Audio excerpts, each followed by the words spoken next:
আজকের গল্প নিশির ডাক। লেখক স্বপন বুড়ো।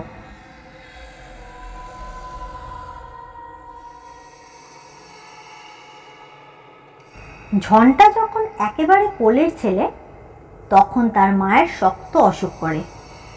সেই জন্য সে আল্লাদি পিসির কোলেই মানুষ হয়। আল্লাদি পিসি ঝন্টার বাবার দূর সম্পর্কের এক বোন। মাথায় একটু ছিট আছে বলে শ্বশুরঘর করতে পারেনি।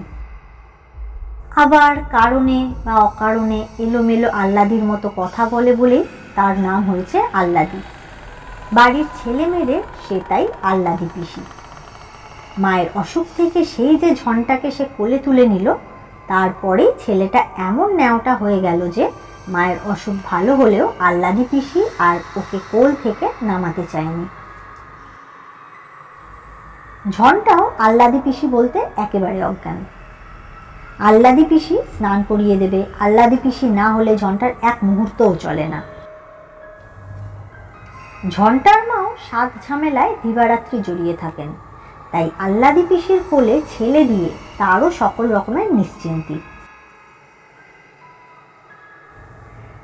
আল্লাদি পিসি মাছ খেতে বড়ই ভালোবাসেন, বিশেষ করে শোল মাছ। ঝন্টা যখন একটু বড় হলো সে পিসির জন্য নানা রকমের মাছ ধরে নিয়ে আসতো। পিসি এক গাল হেসে বলতো, ভাগ্যিস আমার ঝন্টা ছিল, তাই দুটো মাছ ভাত খেয়ে বাঁচতে পারি। এক কথায় ঝন্টা পিসির জন্য সব করতে পারে, আবার ঝন্টাই পিসির সব। আল্লাদি পিসি মরলে যে ঝন্টা তার গলায় কীর্তি দেবে, এই কথাই সে সগর্বে সকলকে বলতো। এরকমই একদিন আল্লাদি পিসি হঠাৎ 3 দিনের জ্বরে মারা গেল।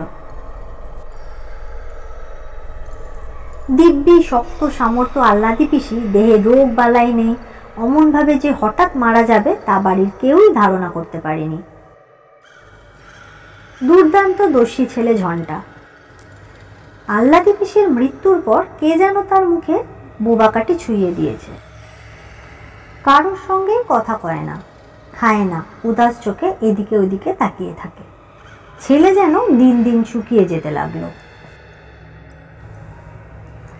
রাত্রিরেও ঘুমের ঘোরে ঝন্টা ধরপড় করে উঠে বসে থাকত। মা শুধাতেন, হ্যাঁ রে ঝন্টা, বিছানার ওপর উঠে বসলি কেন? এখন তো অনেক রাত, ঘুমিয়ে পড় বাছা। ঝন্টা ফ্যাল ফ্যাল করে এদিক ওদিক তাকিয়ে তারপর ফিস ফিস করে মাকে ডেকে সে বলতো, আল্লাদি পিসি আমায় ডাকলো যে। শুনে মা শিউরে ওঠেন। ঝন্টার গায়ে মাথায় পিঠে হাত বুলিয়ে দেন, মুখে বলেন রাম রাম।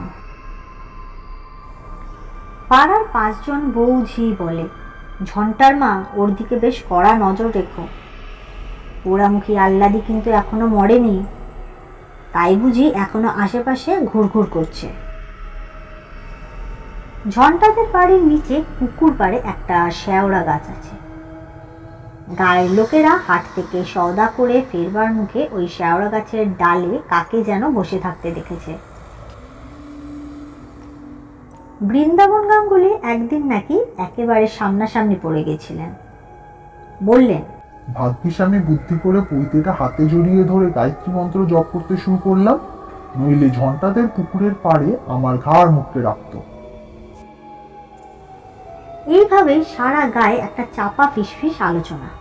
কেউ বিশ্বাস করে, আবার কেউ হেসে উড়িয়ে দেয়। তখন ছিল আষাঢ় মাস। আশেপাশে নদী নালা বর্ষার জলে ভরাট হয়ে গেছে। ঘোলা জল পাক খেতে খেতে ধানের জমি ভরিয়ে মাঠ ঘাট ডুবিয়ে উঁচু নিচু গায়ের পথ গলিতে পিছল করে ঝন্টাদের বাড়ির পুকুরের খালে ঢুকছে। তখন বোধ করি দুপুর রাত। এমন একটা আচ্ছা জ্যোৎস্না জুটেছে যে আশেপাশে দূরে সবকিছুই নজরে পড়ছে, কিন্তু ভালো করে ঠহর করা যাচ্ছে না। মনে হয় যেন একটা পাতলা কুয়াশা জ্যোৎস্নার সঙ্গে মিশে গোটা গ্রামটাকে ঘিরে রেখেছে। মায়ের পাশে শুয়ে ঝন্টা অকাতরে ঘুমাচ্ছে। বাড়ির পিছন দিক দিয়ে একটা কালো বেড়াল বিকটভাবে ডেকে উঠল। কোথায় আবার একটা ভুতুম পাখি একটানা ডেকে ডেকে বিরক্তি জাগিয়ে তুলছে। একটা থমথমে ঝিমঝিমে পরিবেশ। এমনি সময় ঝন্টার হঠাৎ মনে হলো ঘরের বাইরে দাঁড়িয়ে আল্লাদি পিসি তাকে ডাকছে, বলছে, ওরে ঝন্টা, শিগগিরই আয়, তোদের পুকুরে নতুন জল এসেছে, কত মাছ যে উঠেছে দেখবি আয়, তোর পোলাটা নিয়ে আসতে ভুলিসনি যেন। আচমকা ঝন্টার ঘুম ভেঙে গেল। সে বিছানার ওপর উঠে বসলো। আশেপাশে তাকিয়ে দেখলো সবাই অকাতরে ঘুমাচ্ছে। তার মায়ের ডান হাতটি ওর গায়ের ওপর ছিল। আস্তে আস্তে সে হাতটা সরিয়ে রাখলো। কেউ যেন কানের কাছে এসে তাকে বলল, দরজাটা ভেজিয়ে দে ঝন্টা, নইলে ওরা জেগে উঠবে। ঝন্টা বিনা প্রতিবাদে ঘরের দরজাটা ভেজিয়ে দিয়ে হনহন করে পুকুরের ধারে চলে গেল। নিশুতি রাত, কেউ কোথাও জেগে নেই। কলকল করে বর্ষার জল ঢুকছে খালে। ঝন্টা ছপ ছপ করে পোলা ফেলছে আর রাশি রাশি মাছ ধরছে। এত শোল মাছ কোত্থেকে এলো? ঝন্টা ভেবে কুল কিনারাই পেল না। ও যে খালুই সঙ্গে এনেছিল সেটা মাছে ভর্তি হয়ে গেল। কিসের যেন একটা পোড়া গন্ধ ক্রমাগত তার নাকে আসছিল। তার আকর্ষণে ঝন্টা সেই মাছ ভর্তি খালুই নিয়ে এগিয়ে চলল। এ কি? এ যে সেই শ্যাওড়া গাছ। আমায় শোল মাছ পোড়া খাওয়াবি ঝন্টা? ঝন্টা অবাক হয়ে তাকিয়ে দেখল। গাছের ডালে পা ঝুলিয়ে কে যেন বসে আছে। আল্লাদি পিসি না? দেখতে তো ঠিক সেরকমই লাগছে। এতক্ষণে ঝন্টার যেন জ্ঞান ফিরে এলো। আল্লাদি পিসি তো মরে গেছে। ও তাহলে কার ডাকে এই নিশুতি রাতে মাছ ধরতে ঘর থেকে বেরিয়ে এসেছে? ভয়ে ওর মাথার চুলগুলো খাড়া হয়ে উঠল। সে প্রাণপণ চেষ্টা করলো পালিয়ে যেতে, কিন্তু পা দুটো কিছুতেই উঠছে না। শেষকালে মনে জোর এনে ঝন্টা মরিয়া হয়ে ছুটতে শুরু করে দিল। পিছন থেকে আল্লাদি পিসির কান্না শোনা গেল।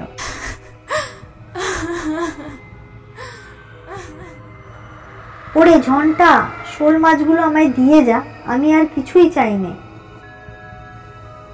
আল্লাদি পিসির কথা তার কানে যত আসতে থাকে ঝন্টা তত জোরে ছোটে।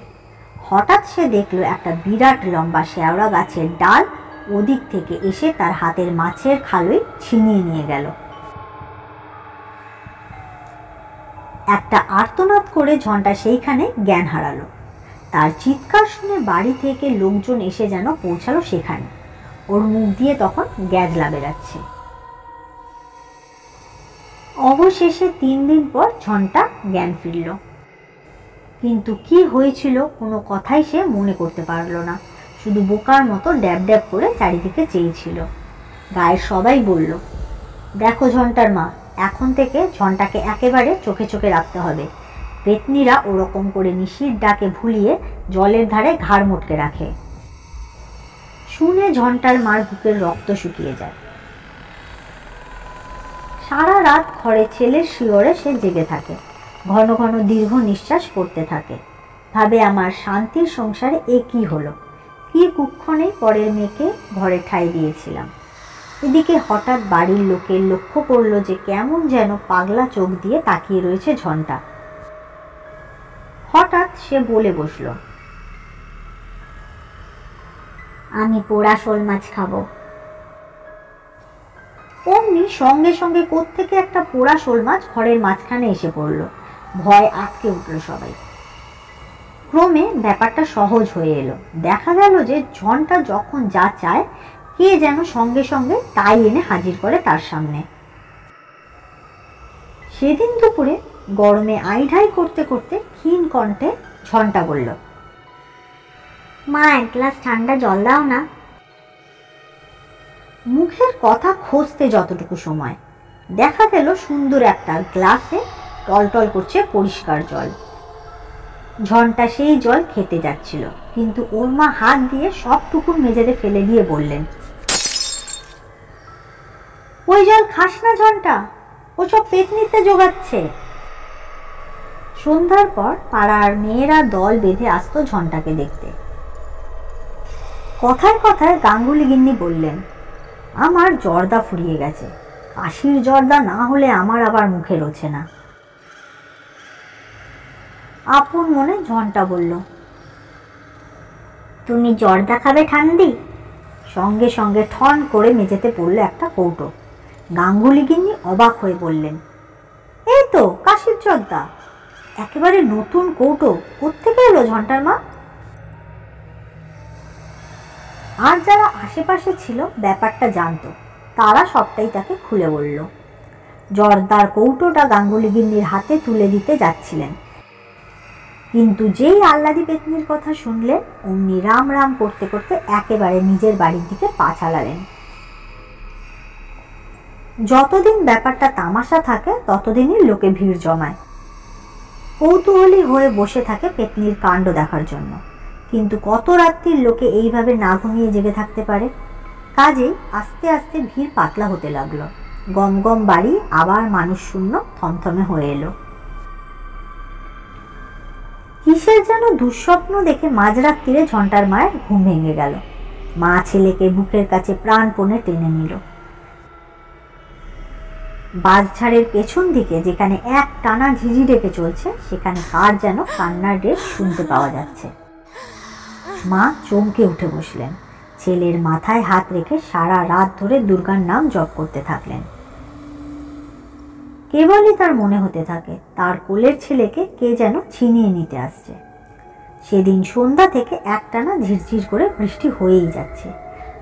দূর বনে প্রহরে প্রহরে শিয়াল ডাকছে, মনে হচ্ছে যেন ওরাও খুব ভয় পেয়েছে। বনের পাখিরাও যে কখন গিয়ে বাসায় সিদিয়েছে সেই খবর কেউ রাখে না। গেরস্ত বাড়ির গোয়ালঘরগুলিতে গরুগুলি এমনভাবে হামলাচ্ছে যে মনে হচ্ছে অশুভ কোনো ইঙ্গিত পেয়েছে। মাঝে মাঝে কালো প্যাঁচার চেঁচানি কানে ভেসে আসছে। শ্মশানের দিক থেকে একটা শোষো হাওয়া বুক চিরে উত্তরের জলাভূমির দিকে বইছে। মনে হচ্ছে কোনো পেতনি বুঝি নিঃশ্বাস ফেলছে। গায়ের পথে আজ একটিও লোক নেই, কোনো বাড়িতে একটি ছেলেও কেঁদে উঠছে না। মনে হচ্ছে যেন রুদ্ধ আতঙ্কে সবাই প্রহর গুনছে। ঝন্টাদের বাড়িতে আজ সবাইকে কিরম যেন একটা কাল ঘুমে পেয়েছে। সন্ধ্যাবেলা উনুনে আগুন পড়েনি। বামুন দিদি ঘুঁটে আর কয়লা সাজাতে গিয়ে সেখানেই ঘুমিয়ে পড়েছে। বাইরের ঘরে বাড়ির কর্তারা সন্ধে থেকেই দাবা পাশা খেলতে বসেন। তাদের চিৎকারে আশেপাশের 10টা লোক ঘুমাতে পারে না। আজ আধার ঘনিয়ে আসার সঙ্গে সঙ্গেই দাবার ছক একপাশে সরিয়ে রেখে সবাই ফারাসের ওপর অঘরে ঘুমাচ্ছে। অবিশ্রান্ত বর্ষণ চলছে, তারই সঙ্গে তাল বজায় রেখে খানা ডোবার ব্যাঙরা আসর জমিয়ে তুলেছে। আকাশের সমস্ত তারাগুলো যেন মেঘে ঢাকা পড়েছে। মাথার উপর কালপুরুষ, একটা সাংঘাতিক কিছু ঘটবে বলে বুঝি দম বন্ধ করে প্রহর গুনছে। ঝড়ের গর্জনে বিপদের ইঙ্গিত। মায়ের পাশে শুয়ে অকাতরে ঘুমাচ্ছে ঝন্টা। এমন ঘুম যে দেখে মনে হয় ওর দেহে বুঝি প্রাণী নেই। আকাশের বৃষ্টি, ঝোড়ো হাওয়া, ঝিঝির ডাক, ব্যাঙের শব্দ, প্যাঁচার চেঁচানি আর কালপুরুষের নীরব ইঙ্গিত ওকে যেন এমনভাবে ঘুম পাড়িয়েছে যে সে ঘুম যেন আর ভাঙছে না।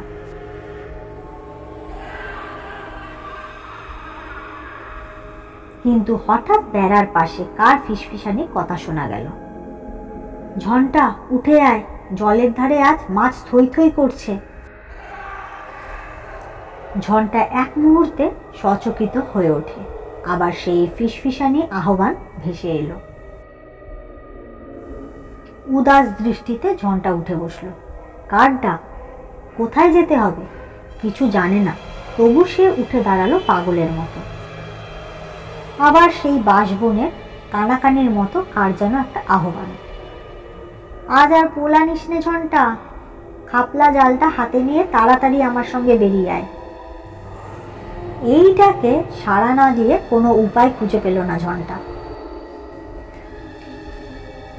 ঝন্টা খাপলা জালটা কাঁধের ওপর তুলে নিয়ে দরজার ছিটকিনিটা খুলে বাইরে বেরিয়ে আসলো।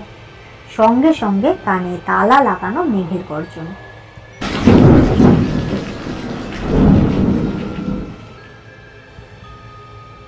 আর বাদুড়ের ডানা ঝাপটানির শব্দ।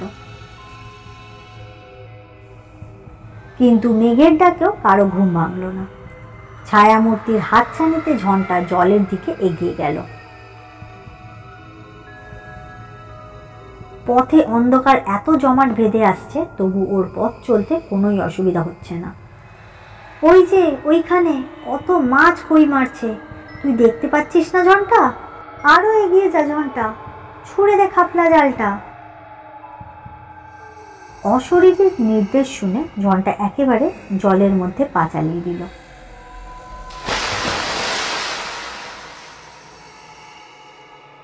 তারপর কচুরিপানার মধ্যে তার দেহটা যে কোথায় তলিয়ে গেল সারা গায়ের কেউ জানতেও পারল না। শুধু ঝন্টাদের বাড়ির কালো বিড়ালটা ওর মায়ের কাছে কেঁদে কেঁদে ফিরতে লাগলো।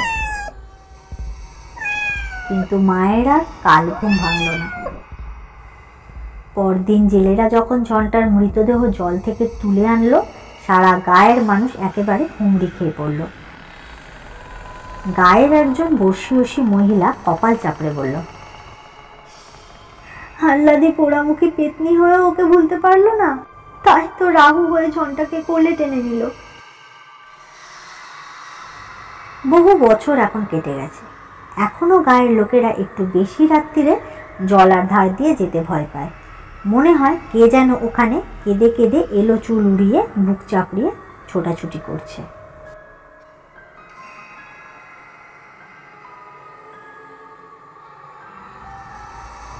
এরকমই বিভিন্ন রকম ভূতের গল্প যদি তোমরা শুনতে চাও, তাহলে চ্যানেলটাকে কিন্তু অবশ্যই তোমরা সাবস্ক্রাইব করো। আর আজকের গল্পটা যদি তোমাদের ভালো লেগে থাকে তাহলে অবশ্যই একটা লাইক অন্তত করে দিও। ধন্যবাদ।